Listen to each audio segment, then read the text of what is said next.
In this video I'm going to show you how dividends are received to Revolut application.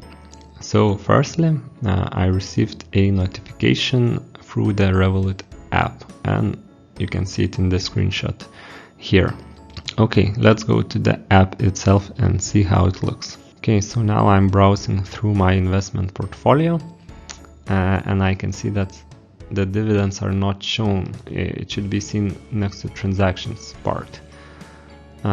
Okay, so let's try going inside the transactions. I'll press see all, yeah, and you can see here it's 0.06 cents received.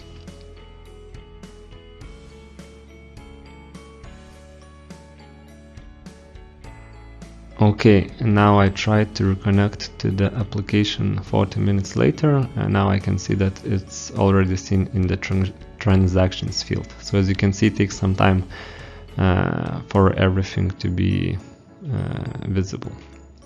And as you can see, I paid 1 cent of withholding tax, which is described in this pop-up box. So I gave away 1 cent for that.